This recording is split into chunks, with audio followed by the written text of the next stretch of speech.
Okay, I'll bring everyone up to speed on this this top I'm working on for the Blazer. Here's where we are. So these are low spots now. They're not even really that low. They're just a little low. There's the damage to the side of it. That was all busted. There's the low spot I already filled in. And then there's a low spot here and a low spot back here. So let's just recap really quick. This thing was collapsed from, it was sitting outside and snow sat on it for a long time and it just collapsed it. And so I used the angle iron with Colecos to pop it up. I drilled holes in it. So the inside headliner and this outside are two different pieces, so it's hollow in between. So I drilled these holes, I fiberglassed them together, so I locked the headliner and the outside together. That worked out really well. I'm happy with that. This right here, I got to fix, so I'm chasing down all the fractures with the belt sander there. It's broken all the way down to here, but I'm going to lock this together first to try to kind of get it to start taking its shape back or do the repairs in sections as I move down. It'll make sense when I show it to you as I'm doing it or when it's done. But let's talk about how to repair low spots on campers. Or on Blazer tops. So you see how this is turning out really good? See that? That looks great. Nice and flat. So what happened was this the spot over here is just a little low. Show it to you. See that little low spot right there? You got to fill that with fiberglass. You can't fill that with Bondo or anything. On metal, that might be acceptable to Bondo that, but the thing about fiberglass is this is going to be sitting in the sun a lot. So what it does is it's going to heat up and it's going to expand and it's going to shrink. So there's no way Bondo could stand up to that much movement. So I'll just keep working on this and I'll update you as I do it. But see, that's 3-ounce fiberglass mat that I did. I filled in all that low spot right there and then I sanded it all down. So that's what I got to do over here.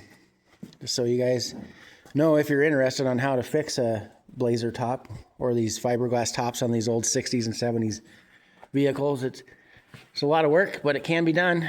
You can restore these and fix them. All right, guys, I'll see you next time. I got 3-ounce fiberglass mat on here. It's 1 layer 3-ounce fiberglass mat. I'm going to use a general purpose polyester resin. Get this laid up, and then all I got to do is sand it. Hopefully 1 layer is going to be high enough. I ended up putting 2 layers when I did that patch, and it took me forever to grind that down.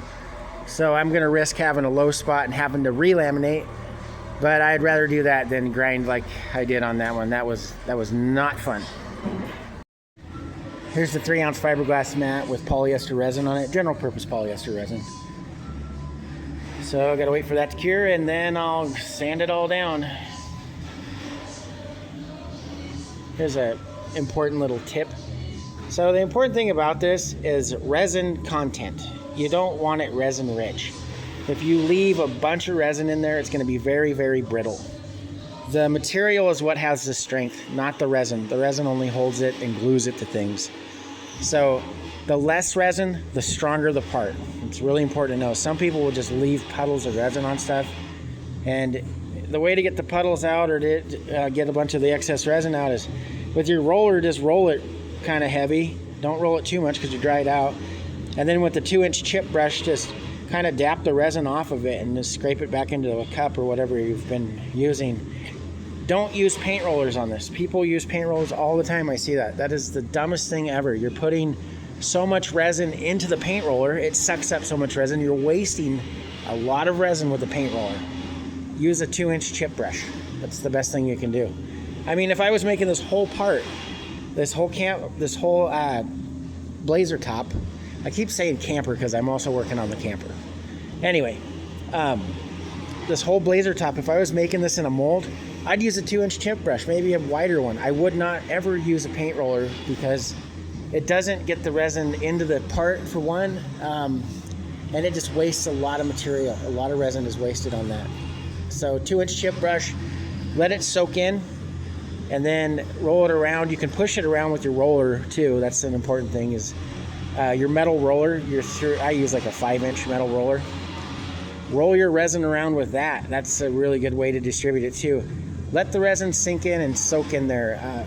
I call it letting the material do the work for you. I watch people with paint rollers and stuff like that. They're sitting there and they're trying to force the resin into the mat. The mat is not going to take the resin any faster. It's going to take its time. We always call it starching. The mat has a thing called starch in it. They starch the material. So what the resin does is it goes in there, acts like a solvent. It kind of just dissolves that starch away from the fibers. And that's when the material becomes malleable. This stuff right here. See that? The resin will break this up and it'll come apart, and that's what makes it malleable. So just, I don't know, let it do the work for you. That's what I always say.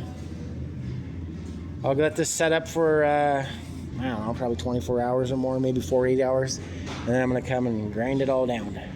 Meanwhile, I'm going to start working on the camper again. I'm going to come over and do some more of these keyways for the camper mold. So like and subscribe to our page, please, and check out our fiberglass camper that we're building.